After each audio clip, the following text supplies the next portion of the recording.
안녕하십니까. 반갑습니다. 4월 21일 금요일 10분 말씀 되겠습니다. 성경 말씀은 누가복음 24장 26절에서 31절까지를 읽어드립니다. 그리스도가 이런 고난을 받고 자기의 영광에 들어가야 할 것이 아니냐 하시고, 이에 모세와 모든 선지자의 글로 시작하여 모든 성경에 쓴 바 자기에 관한 것을 자세히 설명하시니라. 그들이 가는 마을에 가까이 가매 예수는 더 가려 하는 것 같이 하시니 그들이 관건하여 이르되 우리와 함께 유하사이다.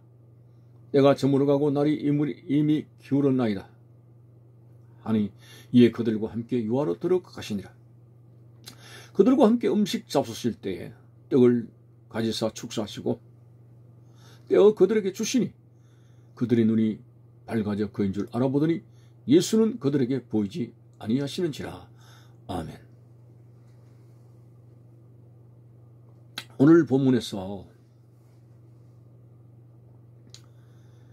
엠마오의 두 제자가 그렇게 믿음 없는 말을, 여인들이 산 증거로 부활에 대한 메시지를 증거했음에도 불구하고 전혀 믿지 않았던 그들의 이야기를 들으시면서 예수님께서 이렇게 한탄했습니다.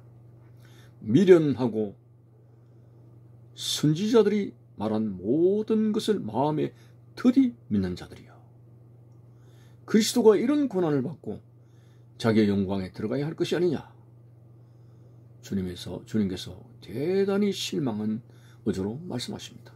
미련하고 선지자들이 말한 모든 것을 마음에 더디 믿는 자들이, 메시아에 관해서 이사야 53장이라든지 아주 세밀하게 말씀하셨고, 그리고 그 메시아께서 이 땅에 내려오셔가지고 3년 동안 공생의 사역 속에서 하나님의 아들이신 그 기적을 보여주심에도 불구하고 깨닫지를 못하고 참 마음이 완악했습니다. 그래서 미련하고 더디 믿는 자들이라고 책망했습니다. 오늘 우리의 모습은 어떻습니까?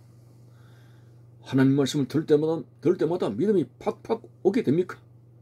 아니면은 달아보고 죄보고, 물론 신중한다는 것은 좋지만은 양파 껍질을 벗기듯이 계속적으로 의심으로 하나님 말씀을 껍질을 벗겨나가면 나중에 남는 거 없습니다. 신앙의 부류들 가운데서 어떤 사람은 잘 믿는 사람이 있는데 오늘 이렇게 계속적으로 의심 속에 있는 사람, 우리도 미련하고 더디 믿는 자들이 될 수가 있습니다. 역시 이 믿음에는 심령밭이 참 중요합니다. 예수님께서 네 가지 마음밭을 우리가 잘 아는 대로 길가와 같은 마음밭, 씨가 길가에 떨어졌습니다. 신장로, 길가, 사람들이 많이 다니는 길. 그 옛날에는 이제 비포장 도로이기 때문에 흙으로 됐죠. 흙으로 되었습니다만은 그 부드러운 흙이라 할지라도 사람이 발로 자꾸 다니고 하면은 그 땅이 굳어지게 되는 거죠. 그럼 씨가 턱턱 튕깁니다. 그것은 뭘 말합니까? 말씀이 씨가 안 맥히는 사람, 심령이 완고해가지고 톡톡 말씀이 바깥으로 튕겨 나오니까 사단 마귀 새가 다 주워먹고 남는 것이 없습니다. 그래서 완고함을 깨뜨리자. 하나님 말씀을 받기 위해서는 내 하는 말씀이 문제가 아니라 말씀을 받는 나의 완고한 심령을 깨뜨려야 된다. 이걸 우리가 주목했죠. 두 번째는 돌짝밥 같은 마음이라고 했습니다. 어느 정도 흙은 있습니다만은 밑에 돌이 석회층이 깔려 있어가지고 흙이 얇아요. 그리고 씨가 떨어지면 이 씨가 흙 속에 깊이 들어가지 못하니까 태양의 뜨거운 열에 의해 가지고 타서 없어지게 되는 그런 밭이 있다고 했습니다. 뭘 말합니까? 예수 그리스도를 믿는 믿음의 즐거움을 어느 정도는 가지고 있습니다. 그러나 깊숙하게 들어가지 못하는 바람에 환란의 태양이 떠오르고 시련과 여러 가지 역정이 있어지게 될 때 그걸 못 견디고 결국은 신앙이 타서 없어지게 되는 그런 사람들도 있다고 했습니다. 또 어떤 사람은 가시떨기에 씨가 떨어지게 되었습니다. 말씀을 품기는 품습니다마는 어찌 살고 하는 염려, 걱정, 근심에 매여가지고 그 가시에 찔려가지고 신앙이 바로 성장하지 못하는 사람이었습니다. 최종적으로 예수님은 옥토에 관한 말씀의 씨가 떨어지며 30배, 60배, 100배의 결실을 그런 얻는 좋은 마음들 말씀하고 있습니다. 물론 처음부터 옥토가 되겠습니까? 우리에게 있는 가시를 제거하려고 노력하고 그 다음에 완고한 그 딱딱한 흙을 깨려고 하고 그리고 말씀을 깊숙이 품는 그런 신앙의 경주가 우리에게 주어지게 될 때 어느 날 옥토가 되어가지고 30배, 60배, 100배의 결실을 얻습니다. 오늘 엠마오의 그 제자에게 미련하고 선지자들의 모든 말한 것을 드디 믿는 자들이야. 우리는 그 간질병 환자를 아들로 둔 아버지가 예수님께 나왔을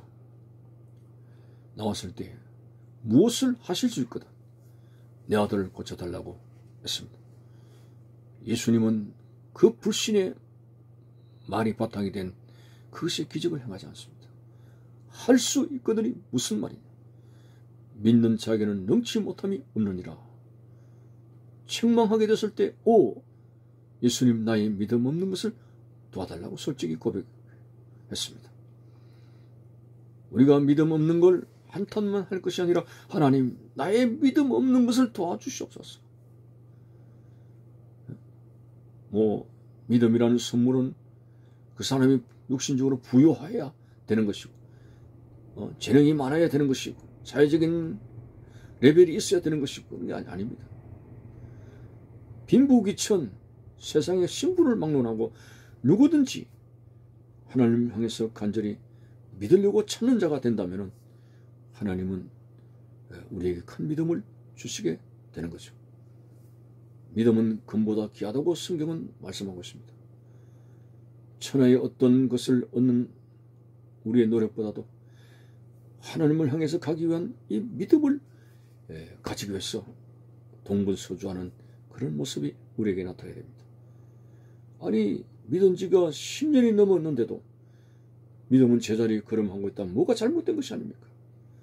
지금 나이가 40살, 50살 된 사람이 키가 1m도 안 된다면 성장하지 못한다면 잘못된 것처럼 오늘 수십 년의 신앙생활 속에서 늘 난장이 신앙이 성장하지 않는 것은 이것은 나의 큰 문제가 되고 있습니다. 고민해야 됩니다.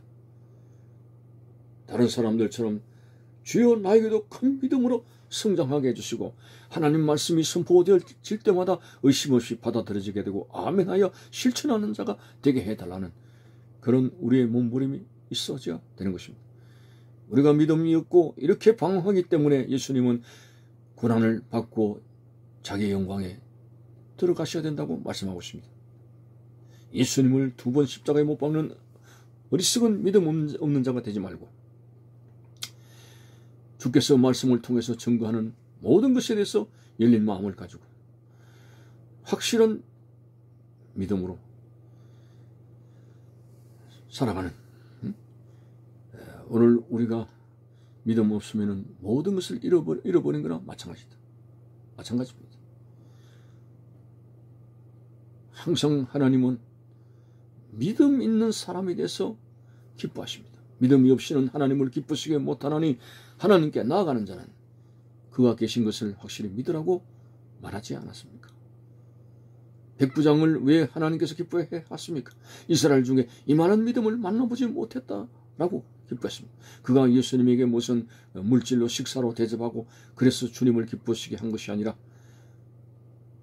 우리 집에 오실 것도 없이 이 자리에서 말씀만 하시면 내 하인이 나을 줄 믿습니다 하는 이 믿음의 고백 위에 주님께서 굉장히 놀라셨죠. 이스라엘 많은 사람을 만났지만 이만한 믿음을 만나보지 못했다고 백부장을 칭찬하신 것은 바로 믿음이었습니다. 오직 의심 없는 믿음으로 속히 믿음을 믿는 믿음을 통해서 하나님께 영광이 되어지는, 하나님이 기뻐하는, 하나님이 사용하시는 믿음의 사람이 되시기를 바라는 것입니다. 감사합니다.